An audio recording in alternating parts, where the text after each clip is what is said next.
Let's start our class today. So as you know, you guys are not in Form 3, which means that you will have to choose the elective subjects that you will study in the next 3 years. And most importantly, for the examination.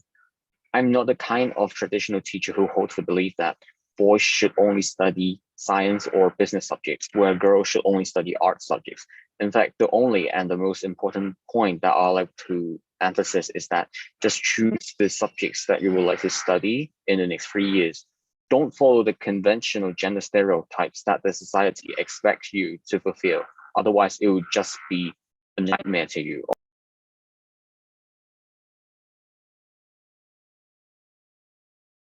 If you're a man, you gotta have a dominant job like lawyer, doctor, or judge, but not some feminine jobs.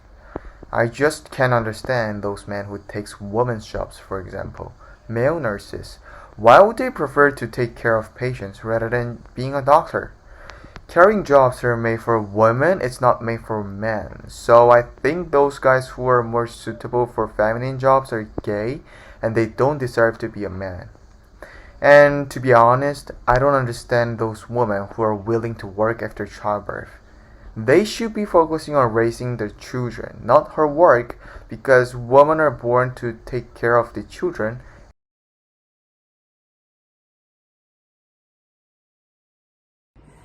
A woman just become my manager, and I think that's unbelievable.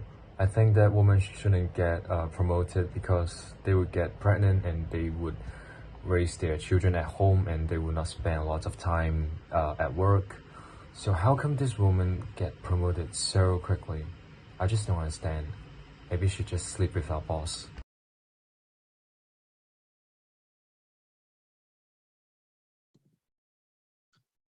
This is a picture of me with my granddaughter.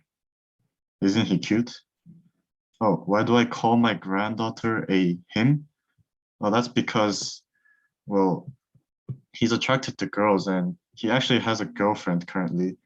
And isn't it that only boys like girls? So naturally, I think my granddaughter is also a boy. There are terms such as lesbian, but I don't believe in any of that nonsense.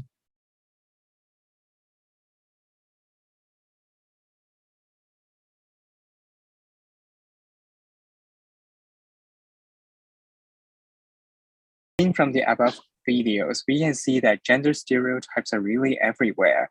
And sadly, what the video just shows is just about a tip of the iceberg, and they're actually inherent in our everyday lives.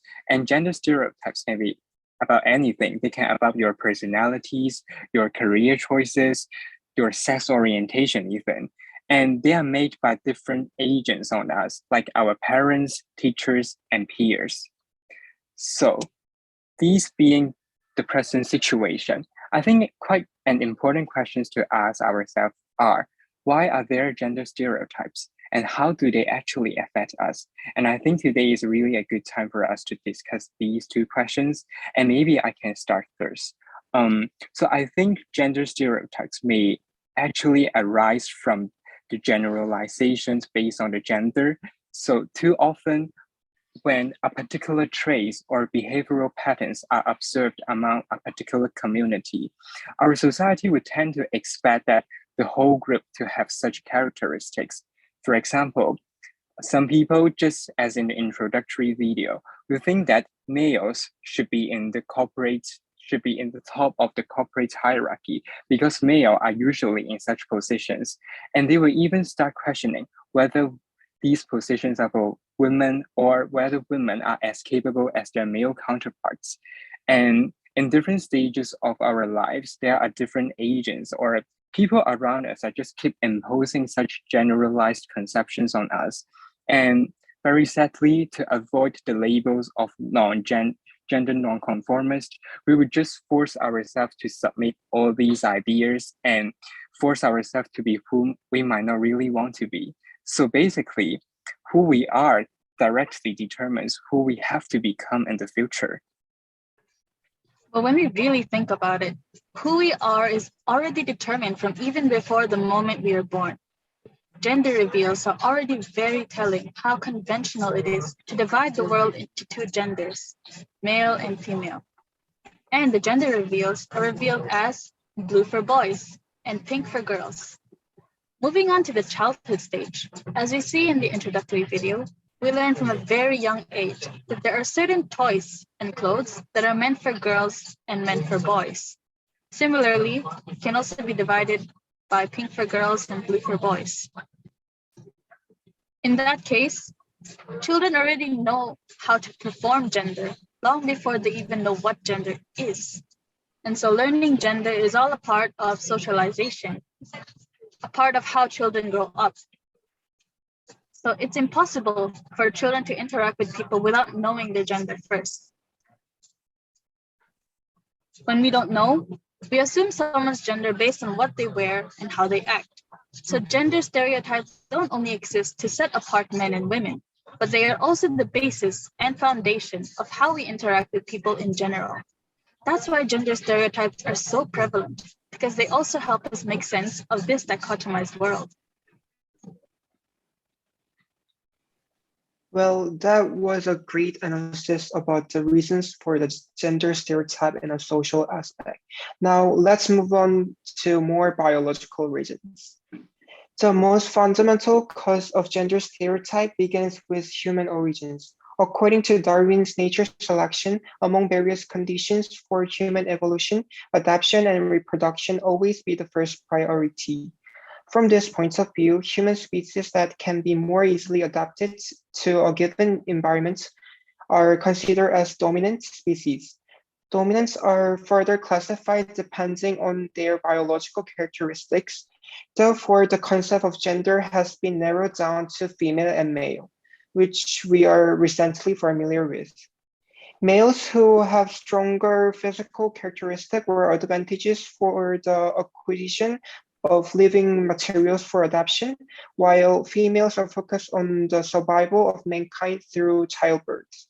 Such a difference in roles for survival, depending on the physical differences, leads to stereotypes of gender roles in recent society, like men work outside and women do housework.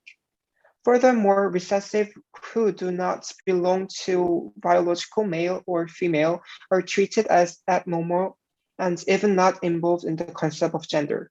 Such discrimination leads to the gender stereotype, that difference equals wrong. Likewise, the classification of the gender according to the biological body structure gradually expanded and became a gender stereotype nowadays, especially as the scientific perspective occupied a greater proportion of society, the public become more convinced and have biased sexual notions. There are indeed many reasons causing gender stereotype, but we cannot ignore the impacts too. According to the Gender Equality Law Center website, gender stereotype can cause discrimination due to the disorientation of perception. Everyone that is against gender stereotypes may experience discrimination. A typical example would be the LGBTQ community. In 2016, about 1 in 4 people in the community claim to experience discrimination. They may experience job loss, verbal attacks, body harm, etc. Why discrimination caused by gender stereotypes is problematic is that the public shifts the problem to those who are being discriminated, resulting in people changing their everyday lives to get rid of it. They might even hide their true self to earn a safe and secure position in society. This indeed distorts individual and social levels. Individuals trying to fit into the gender stereotype and hide their natural expression may experience self-doubt, self-denial, etc., which are mentally unhealthy.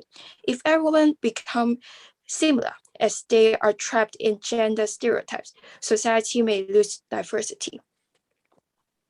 Yeah, apart from what Sarah has just mentioned, gender stereotypes shapes self-perception and attitudes to relationships and influence participation in the world of work. In a school environment, they can affect a young person's classroom experience, academic performance, subject choice, or well-being. Our assumptions about boys and girls may be conscious or unconscious, resulting in students being treated differently or offer different opportunities based on their gender. Furthermore, the harmful stereotypes result in inequalities. For example, women will be assumed to be the caretakers of their children, and the childcare responsibilities will often fall exclusively on them. Also, wrong gender stereotyping is a frequent cause of discrimination against women. This is a contributing factor in violating many rights, such as the right to education, marriage, work, freedom of expressions, freedom of movement, political participations, and freedom from gender-based violence. It will lead to sexism gradually in long term. To sum up our discussions, there are a flurry of reasons contributing to gender stereotyping in our societies. The deep-rooted ideas of patriarchal dominance or gender biases have become the social norm with the assistance of the agents of socialization, such as parents and social media. Not to be deviated, people started gender policing and furthermore reinforced the distorted phenomenon. Gender stereotypes cause so many problems at individual and social level, including deteriorating one's mental state and limiting one's choice and opportunities. Furthermore, at a social level, it reinforces the toxic gender inequality to our societies and gradually leads to violations of women's rights and freedom. I would like to conclude our discussions by using a powerful quote by Nancy Kress. A stereotype may be negative or positive, but even positive stereotypes present two problems. They are cliches and they present a human being as far more simple and uniform than any human being actually is. Wish we can get rid of these stereotypes and live in a harmonious and inclusive society. Thank you.